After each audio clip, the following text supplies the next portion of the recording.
Marcos capítulo 5 e o versículo de número 1.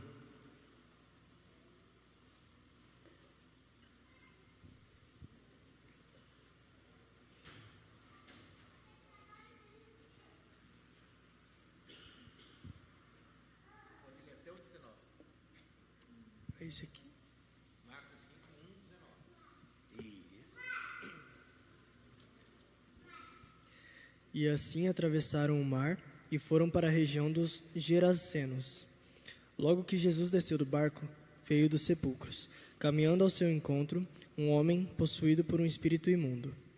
Esse homem vivia em meio aos sepulcros e não havia quem conseguisse dominá-lo, nem mesmo correntes. Muitas vezes já haviam acorrentado seus pés e mãos, mas ele arrebentava os grilhões e estraçalhava algemas e correntes. Ninguém tinha força para detê-lo. E noite e dia sem repouso perambulava por entre os sepulcros e pelas colinas, gritando e cortando-se com lascas de rocha.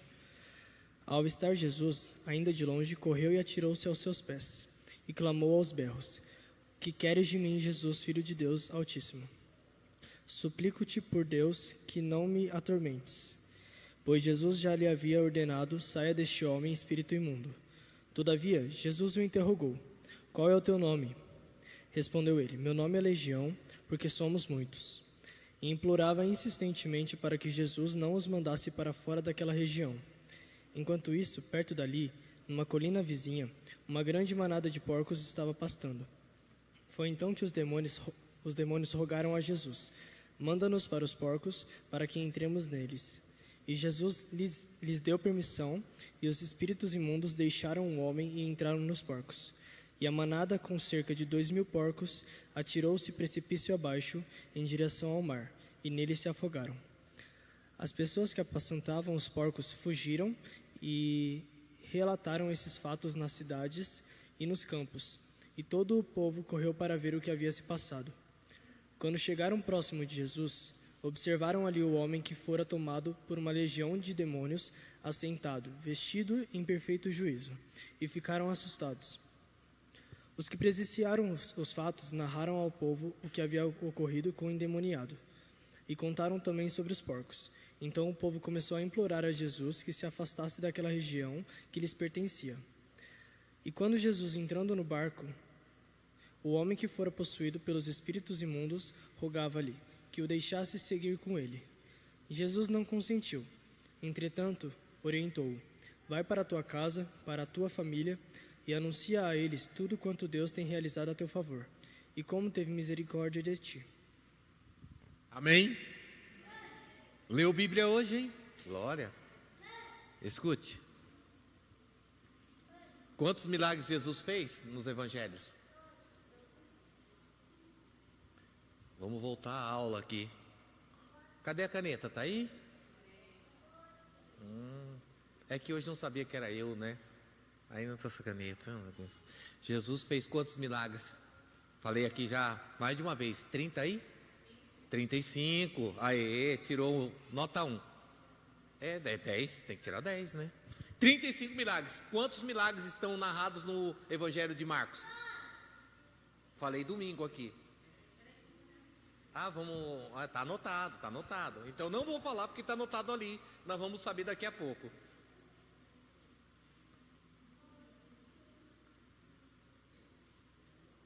Achou?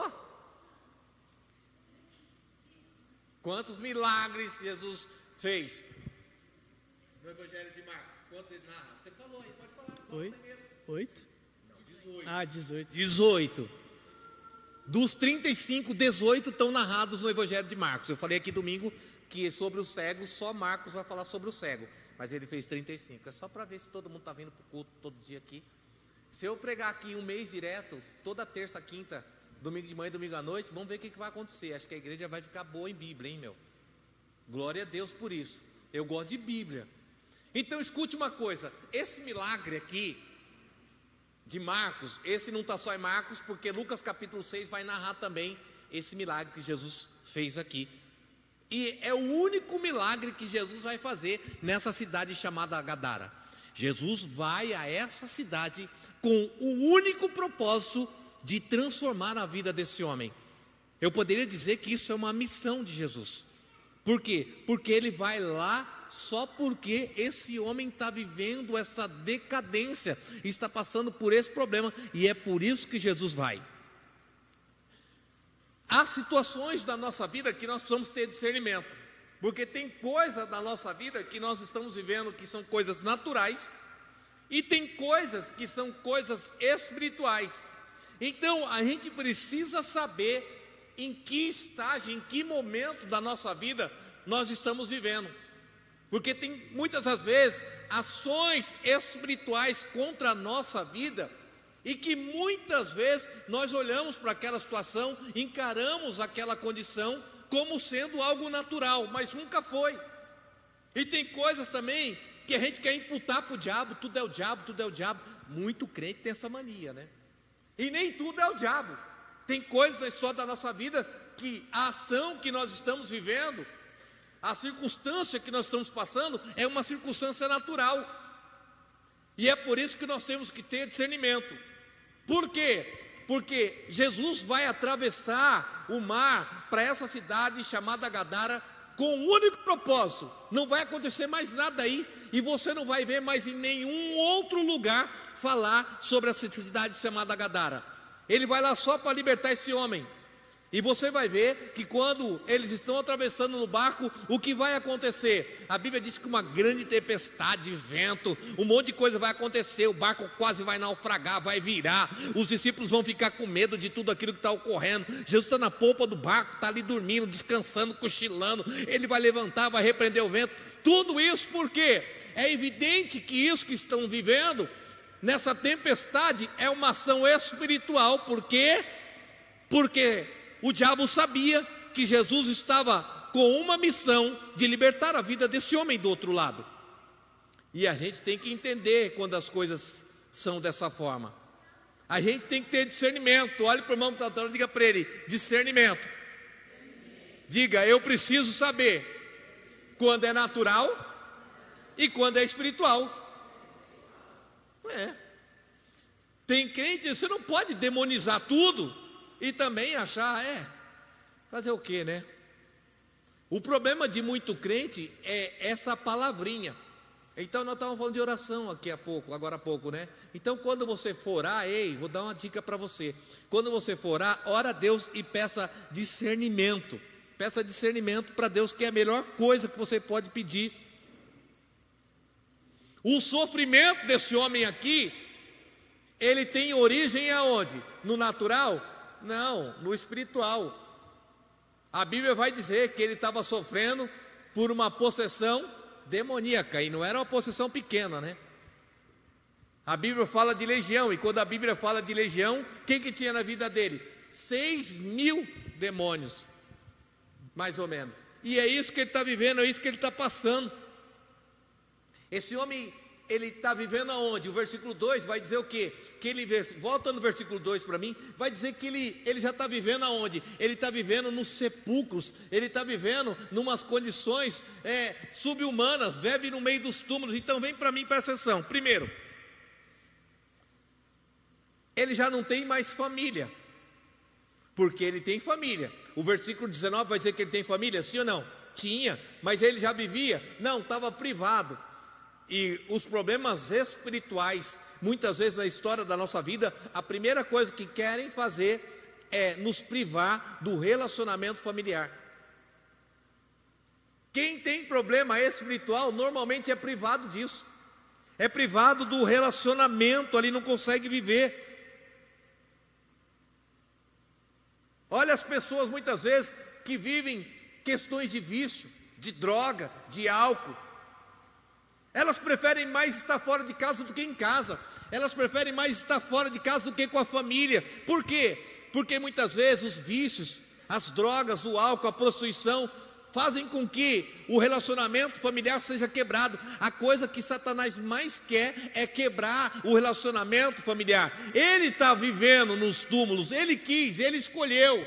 E muitas vezes a gente espiritualmente, quando é atingido, quando isso vem contra a nossa vida, isso faz com que o relacionamento familiar seja quebrado. Quando você vê na TV, eu passo muitas vezes lá e eu vejo. Esses dias estava eu e a bispa, nós fomos passando lá. Estava passando lá no centro, o dia que a gente foi ver a questão dessas caixas de som. O que você acha daquela galera que fica lá na Cracolândia? E todos eles, a maioria deles tem casa, viu?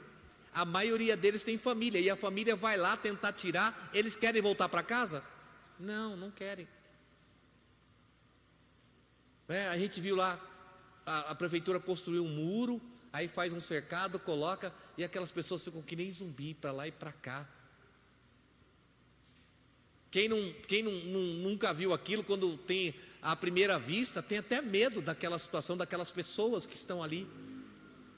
Mas por quê? Porque essas pessoas estão escravizadas. Agora eu falo para você, aquilo é espiritual, sim ou não? É! O diabo está fazendo aquilo com aquelas pessoas. Todos os dias bate alguém na minha porta. Essa semana nós encaminhamos alguém para a clínica de recuperação. Porque é isso que o diabo faz, e ela tem que ir, porque senão ela não vai conseguir se libertar. E aí, qual que é o passo? Sair da família, excluir da família, tirar da casa. Esse homem está nessa condição, e a gente tem que ter discernimento e entender, que quando é dessa forma, só Deus, só o Senhor para libertar. A gente precisa compreender essas coisas aí. Esse homem, ele está com o relacionamento social dele destruído, sim ou não? Com quem que ele prefere morar? Com os mortos. Não dá trabalho, não fala comigo, não me enche o saco, né? Não fica na minha orelha. Olha a condição que ele está. O que mais o diabo faz é levar as pessoas a um estágio de depressão. Porque quando a pessoa está no estágio de depressão, hoje é culto de libertação, né? Estamos no caminho certo. Glória, aleluia. É para isso que eu vim. Às vezes as pessoas desvirtuam o culto, né? Porque se é culto de libertação, não tem que falar de libertação. Às vezes escute algo.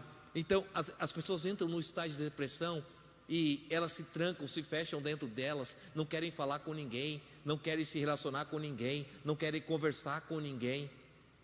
E a gente tem que entender, é depressão, é uma doença, vamos tratar com remédio. Irmão, é espiritual, tem que ter discernimento. Eu creio, eu acredito, Deus deixou os médicos, a medicina, capacitou o homem para ter conhecimento e sabedoria, mas a gente tem que saber até onde que é o limite, e onde que Deus tem que entrar, porque isso é espiritual e eu preciso trabalhar a vida dessa pessoa. Porque o espiritual vai quebrando o relacionamento familiar, vai quebrando o relacionamento social. Ele não tem família, ele não tem vida social. Olha o nível, olha, presta atenção e vê o que vai acontecendo na vida da pessoa. A gente tem que entender isso. E muitas vezes a gente não presta atenção. Olha só, coloca para mim o versículo 5. Anda sempre de dia e de noite, gritando por entre os túmulos. Ele agora está perambulando para lá e para cá. Perambulando para lá e para cá. Vagando. Ele é um doente mental. Quer pregar comigo? Vagando para lá e para cá. E é o que mais a gente vê aí. Ele não tem destino, ele não tem direção, ele não sabe para onde vai. Essa é a condição. E sabe de uma coisa? Aqui a Bíblia vai dizer o quê? Ele tem problema. Qual o problema dele? Ele tem problema mental. Olha que estágio. Ele tem problema mental, bispo? Tem. Coloca o versículo 15 para mim.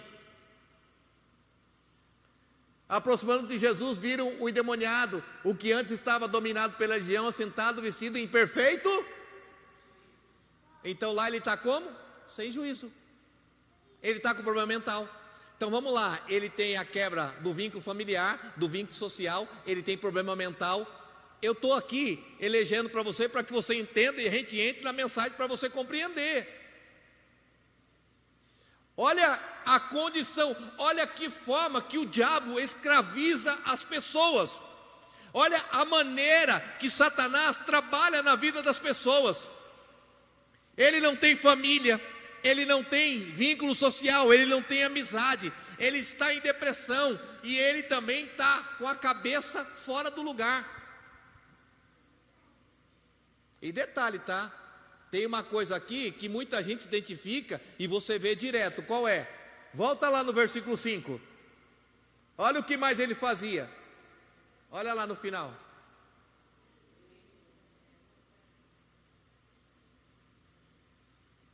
O que mais a gente vê? Sabia que o que mais...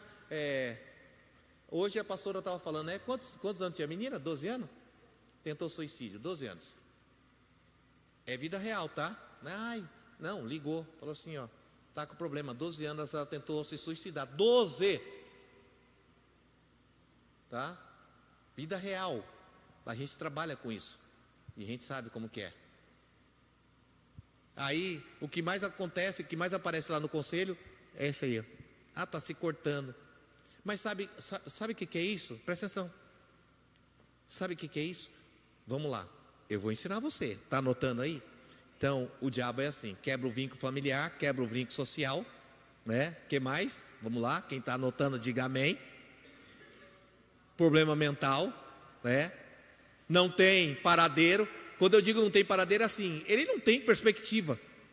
A pessoa não tem perspectiva nenhuma, ela não sabe o que vai fazer. Ela não tem uma ideia de amanhã. Ela não tem um projeto de futuro.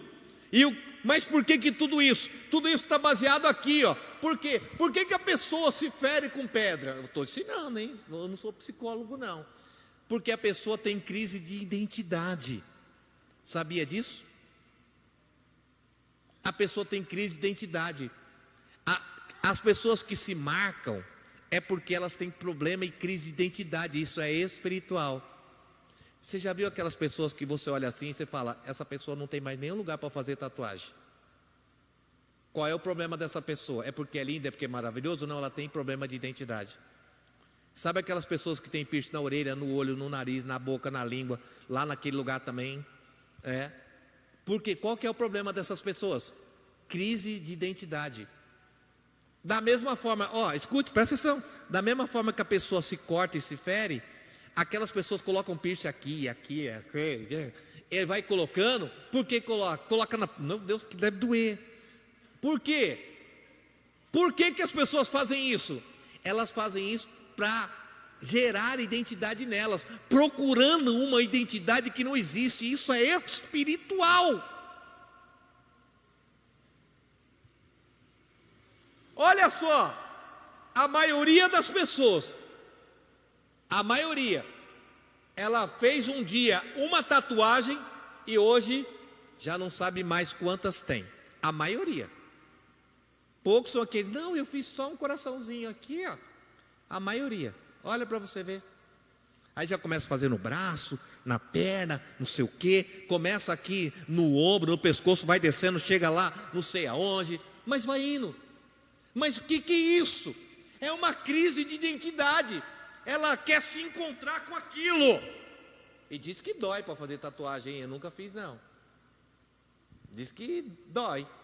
Mas a pessoa sente. Mas o que acontece nessa questão? Ela sente um certo prazer naquilo. Porque ela acha que aquilo vai dar uma identidade. O que é isso aí? Nem sei. Mas ela acha que...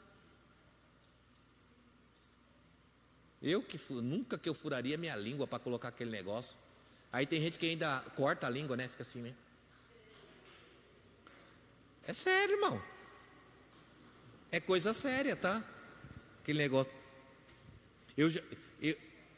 Hoje em dia tem gente que faz tatuagem até no olho, né? Dentro do olho. Irmãos, o que você acha disso? Está transmitindo isso, hein? Os haters vai me pegar depois. Não estou nem aí. Crise! Ele ficava se ferindo. É uma coisa que a gente mais vê. Se machucando, tentando se encontrar. Sabe por que isso? Psicologia, tá? Vamos lá entrar na psicologia. O psicólogo diz, por que as pessoas se ferem, se marcam assim? Porque ela quer ser entendida, ela quer ser vista. Ela quer que as pessoas vejam ela. Ela não se fere para ela, ela se fere para os outros.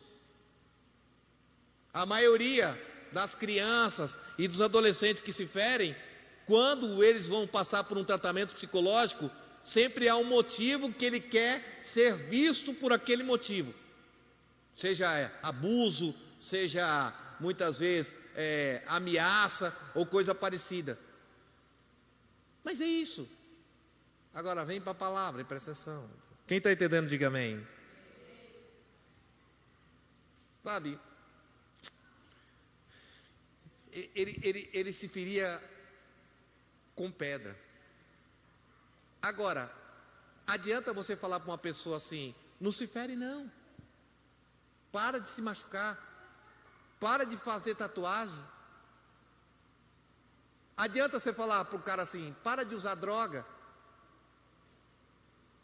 Não vai adiantar, vai? Não. Quer ver uma coisa? Eu falei que essa passagem está em Lucas e está em Marcos, né? Tá. Coloca para mim aí, como um relâmpago, Lucas 8, 27.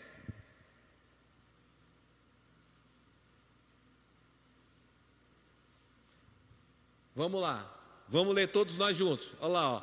1, 2, 3. Logo.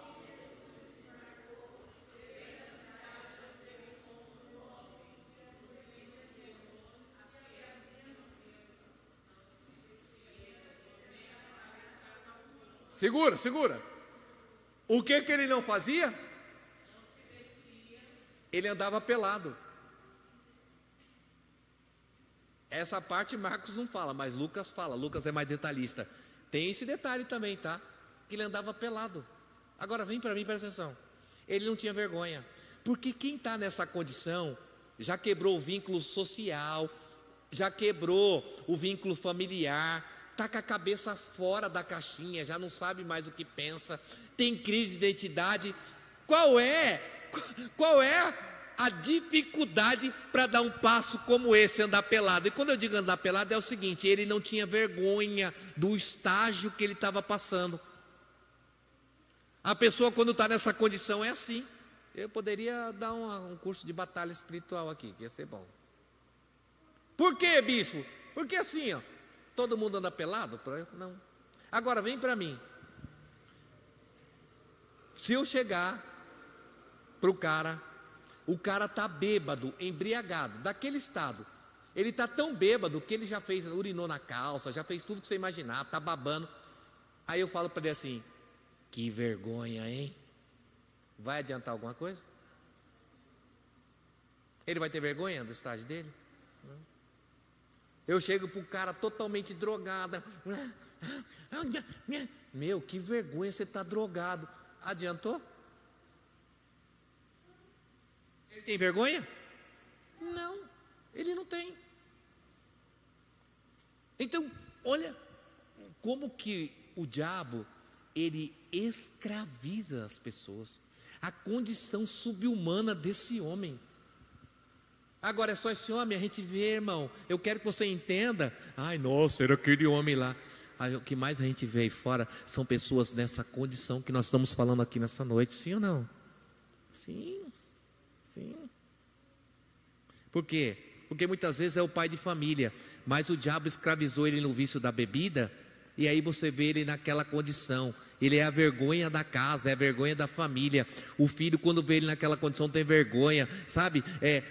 Às vezes, irmão, às vezes eu passo aqui nessa biqueira e tem gente que eu conheço, que eu vejo na biqueira, sabe? Na primeira vez ela tem vergonha de me ver. Oi, bispo. Às vezes tem uns na biqueira e dá paz, tá? Dá paz na biqueira. Tá na biqueira, eu passo, eu sei que é a biqueira. Eu moro nesse bairro aqui há 55 anos. E aí, paz, bispo. Mas eu sei que está na biqueira. Mas sabe o que acontece? Na primeira vez, talvez eu percebo que a pessoa se envergonha. Depois, ela não se envergonha mais. Está lá. Está lá. Por quê? Porque é isso que o diabo faz. Se você falar com o drogado, ele não tem vergonha de ser drogado. Se você falar com a pessoa que se prostitui, que adultera, ele não tem vergonha de trair a mulher dele, de trair, ela não tem vergonha de trair o esposo, ela não tem vergonha, ela não tem. O diabo está escravizando as pessoas nessa condição. Não adianta você falar que ela é uma vergonha da família, que ele é vergonha da família. Olha aí como é que você está, olha o seu estado, olha a maneira que você está vivendo. Não vai adiantar nada. Ele estava nu. E aí? Estava nu. Para ele, tudo bem. Então, a maioria das pessoas que está nesse estágio, para ela, tudo bem, não adianta. E muitas vezes a gente quer usar essas palavras. Você não tem vergonha? Olha como é que você chegou ontem. Sim ou não? Olha como é que você estava. Todo mundo viu você assim, viu? Todo mundo está vendo. Ele está pelado, todo mundo vê. Mas e ele? Porque não adianta as pessoas verem. Para que haja um processo de libertação, eu tenho que ter um encontro comigo mesmo. Senão, eu vou andar pelado. Eu não vou ter vergonha do que eu faço. Não precisa. Olha, nesse estado, tem gente que fala isso, tá? Eu não quero, para mim, você nem faz parte dessa família. Ele não quer. Não adianta você falar essa besteira. Se for para ficar assim, é melhor você sair de casa. Esquece essa balela. Eita.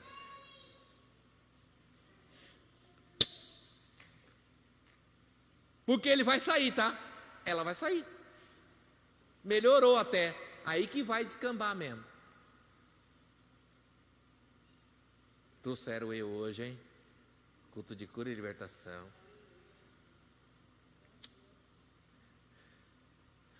Não é dessa forma que se trata isso. Não é dessa maneira que a gente... E bispo, como é que isso se resolve? Isso só se resolve de uma maneira. Está lá no versículo 1, sim ou não? Tá? Versículo 1 dá a resposta para tudo isso aí. Por quê? Marcos 5:1, querida. Não é aí não, tá?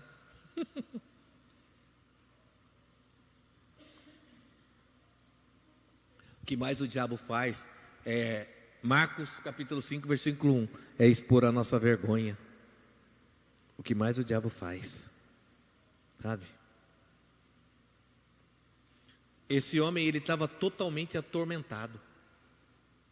Totalmente. Agora há pouco teve esse negócio de Covid, não teve? Teve. O que aconteceu na época do Covid? Primeiro, que a maioria do pessoal foi para casa. Você acha que isso é de Deus ou do diabo? Lógico que é do diabo. E tem gente que gostou. Não, processo natural, porque está tendo Covid. Quem falou? Cada um foi para sua casa. Aí primeiro que as pessoas não sabiam mais viver em casa. E aí, em 2023, o número de divórcios, 2022, o número de divórcios foi maior do que o número de casamento. Mas aí a gente acha que isso é natural. Nunca foi. Nunca foi. Aí, vamos trabalhar de que maneira? De que maneira que o povo foi trabalhar? Está lembrado? Home office. Ai, que lindo. Vamos separar todo mundo. Cada um para o seu quadrado. Aí, teve alguns empresários que 1 ano depois extinguiram o home office. Por quê? Porque tinha muita gente que estava... Isso é estatística, tá? Muita gente que estava trabalhando em home office que estava tendo problema emocional. Porque Deus nunca fez você para trabalhar sozinho. Não é que Deus não fez você para trabalhar sozinho, para trabalho. Você não foi gerado para viver sozinho. Quando Deus fez o homem e viu que não era bom, o que ele fez? Vou fazer alguém para estar do seu lado. Nem que dê trabalho, que nem a mulher, mas ele fez e está... Amor, você não dá trabalho não, tá? Escute, presta atenção. As pessoas começaram a ter problema emocional. Porque no começo, ai que legal, não tem meu patrão, não tem meu chefe, ninguém me enchendo o saco, é eu e o computador. Não, querido, começou a dar problema. Por quê? Isolamento social. A gente nunca foi preparado para isolamento social. Por mais que seja um saco, aquela colega de trabalho que enche o saco e fica perguntando tudo, o dia inteiro, não sei o quê. A gente foi criado para essas coisas aí. Quem entende isso, diga amém. Você não foi criado para viver sozinho. No início parecia que ia ser legal. A maioria das empresas hoje, né, trabalham de que forma? De forma híbrida. Porque ficar só no home viu que não ia dar. Porque começou a ter problema com muitos funcionários se afastar, porque estava gerando problema de cabeça. Não estava bom de cabeça. E aí foi detectado que esse era o problema. A gente quer estar junto, por mais que seja. É que nem aquela grande família lá. Dá problema, mas essa família é muito unida. Tem problema, tem barraco, tem bate-boca, não sei o quê. Mas é isso, a gente foi criado para esse negócio aí. E não para outra coisa. Ninguém vive sozinho. Você não foi criado para isso. Você acha que vai se dar bem, mas você vai ver que não vai dar. A cabeça não vai ficar boa. Olhe para o irmão que está ao teu lado e diga para ele: pelo menos na igreja, vamos ficar junto.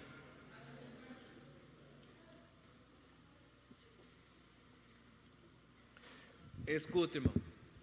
Mas por mais problema que tenha, Jesus enfrentou a tempestade, hein? Sim ou não? Chegamos, Marcos 5:1, aí Jesus foi para outra margem, a terra. O capítulo 4 vai dizer da tempestade, tá? Nós estamos falando aqui. E aí a tempestade cessou, ele atravessou. Sabe por quê? Por causa de uma única pessoa. Então, por mais que a gente esteja vivendo um isolamento social, familiar, por mais que assim, bispo, eu já não consigo mais nem ter vergonha do que eu estou vivendo, do que eu estou passando, das situações que eu estou enfrentando, sabe? Porque assim, mas eu quero dizer para você que Jesus enfrentou a tempestade para libertar esse cara. Mas não está chovendo, bispo. Então, pior. Jesus pagou o alto preço, o preço da cruz, foi crucificado, morto, sepultado, para te libertar disso tudo aí. Então, muitas das vezes, isso tudo que a gente está vivendo, não era para estar vivendo. Isso tudo que a gente está passando, não era para estar passando. Não era. Não era. E às vezes, sabe, às vezes a gente acha que precisa de uma palavra, de uma oração. Bispo, tem que ir lá na minha casa, porque lá você não sabe que é demônio não. O cara tinha 6.000, será que tem mais lá? Meu Deus do céu. Era uma legião. Você tem que ir lá fazer uma oração forte. Vamos fazer 21 dias de campanha, vamos subir um monte, 40 dias de Moisés, 21 de Daniel. Não precisa nada disso. Não precisa nada disso. Agora vem para mim, ei, vem cá. Quem está comigo, diga amém. Jesus pregou para esse cara? Tem pregação aqui? Vem cá, deixa eu pegar na sua mão, lembra de domingo? Vamos lá fora comigo, vamos dar um rolê. Teve pregação. O que Jesus falou para ele? Nada, não tem pregação. Mas ele vai ser liberto? Vai. Por quê? Volta lá o versículo 2 para mim. Volta o versículo 1. Isso, deixa aí o versículo 2, vai, pronto. Olha lá, versículo 2. Ao desembarcar, logo o homem possuído de espírito do mundo veio dos túmulos ao em... Diga para o irmão que está do teu lado, pregação? Não. Diga, pregação? Não. Só precisa só de uma coisa. Só de um encontro. Só. E a gente está querendo tanta coisa, hein? Fazer campanha, as 12 campanhas de Judá, não sei o que, mais não sei o que, propósito, não sei o que, eu vou fazer 40 dias de jejum. Não, só precisa só de um encontro. Não vai ter palavra, não vai ter pregação, não vai ter louvor. Só precisa se encontrar com o Senhor. Só foi um encontro. Ele teve um encontro com Jesus, está ali. Isso mudou a vida dele. O encontro com Jesus vai tornar ele o quê? Coloque o versículo 19 aí para mim.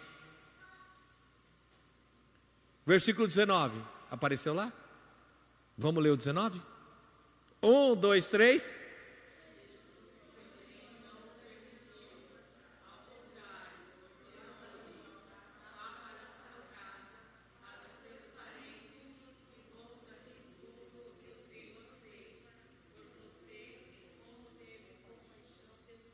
Ó, então, escuta, presta atenção. O encontro tornou ele quem? Um missionário. O encontro tornou ele aquele que leva a palavra. E sabe uma coisa? O encontro que Deus quer ter com você é o encontro para mudar a história, primeiro da sua casa, da sua família, do seu lar. Eu quero ter um encontro com Jesus, que eu quero mudar, eu quero ir para as nações. Não, peraí, segura, dá uma segurada, bebê. Primeiro, esse encontro é para mudar a sua casa. Agora ele é alguém que leva a palavra, porque ele tem um testemunho. Mas e aí? Cadê os demônios? Não, o encontro transforma vidas. Porque quem ainda não está transformado, não está liberto, é porque não teve um encontro. Então a gente precisa ter discernimento e olhar para a nossa vida. Porque às vezes a gente está encarando o espiritual como natural, porque a gente resiste ao encontro. Porque no momento que a gente tem um encontro, tudo aquilo que é espiritual tem que tomar o seu lugar. E se o diabo estava tentando alguma coisa contra a nossa vida, no momento em que a gente se encontra com o Senhor, isso tem que sair.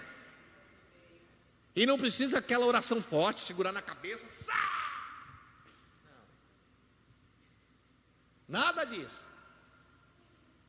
É só um encontro, bispo, só. Um encontro provoca isso? Sim. Quando eu tenho esse encontro verdadeiro com o Senhor, Jesus veio, fez a parte dele. E quem foi ao encontro? Ele. Às vezes está assim: Senhor, me encontra aqui hoje. Ei, como é que a gente faz? Eis-me aqui, Senhor. Olha para mim. Olha para mim. Não, mas ele já veio aqui, ele está aqui. Ele está esperando uma ação nossa. Jesus venceu a tempestade, sim ou não? Para chegar onde esse homem estava. A parte dele ele fez. Jesus pagou o preço, morreu na cruz do Calvário por mim e por você. A parte dele ele já fez, agora falta a nossa. Eu vou, já estou indo ao seu encontro, Senhor.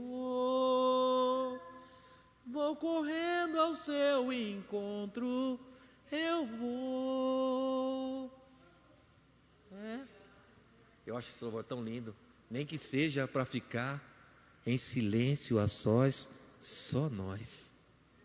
Nem que seja pelo prazer de ouvir tua voz. Nossa, a gente precisa do encontro dele. Está chamando. Vamos ficar de pé. Vamos ficar de pé. Eu espero que você tenha entendido isso nessa noite aqui. É culto de cura e libertação. Então vem cá, vem aqui na frente, vem cá. Vem cá comigo. Eu quero fazer uma breve oração por você. Pode sair do seu lugar, vem aqui. Eu sei que você já veio aqui hoje, a bispa chamou, mas vem cá mais uma vez. Sabe, essa oração agora não é uma oração, Senhor, que saia todo mal, não, querido. É uma oração de encontro. Eu preciso me encontrar. Eu preciso me encontrar. Aquele homem, ele não se encontrava com ele mesmo, mas ele se encontrou com Jesus. E agora ele é um pregador da palavra, um missionário. Ele é aquele que conduz, um condutor de boas novas. Então eu quero orar com você. Está melhor hoje? Glória a Deus, aleluia. Glória. Coloque a mão no teu coração, irmão. É um culto de cura e libertação, mas é um culto diferente, porque o final dele é diferente. Talvez no culto de libertação, de cura e libertação, agora seria a hora de colocar a mão na cabeça, de expulsar todo o demônio. Mas não é isso que o Espírito Santo está falando. Não precisa de nada disso. O que precisa é que você tenha um encontro verdadeiro com o Senhor aqui nesse lugar, porque Ele está aqui. bem diferente de tudo aquilo que você já viu. É. Porque Deus está chamando e está dizendo: eu estou aqui. Agora eu preciso que você tenha uma atitude nessa noite e venha ao meu encontro. Fecha os seus olhos aí no teu lugar. Fecha os seus olhos aí no teu lugar. Ah, Deus, como o meu coração almeja se encontrar contigo. Ah, eu quero, Senhor, te encontrar. E eu te encontro aqui hoje. O Senhor marcou esse encontro comigo e eu vim. Eu estou aqui. Olha o teu filho, o teu servo que está nessa noite aqui nesse lugar, Senhor. Nós estamos aqui nessa noite na tua presença, porque cremos no teu poder, cremos na tua glória, Pai. Ah, Senhor, o encontro muda a minha vida, transforma o meu ser, liberta a minha mente, a minha alma, o meu coração. O encontro contigo, Senhor, que faz eu entender quem eu sou.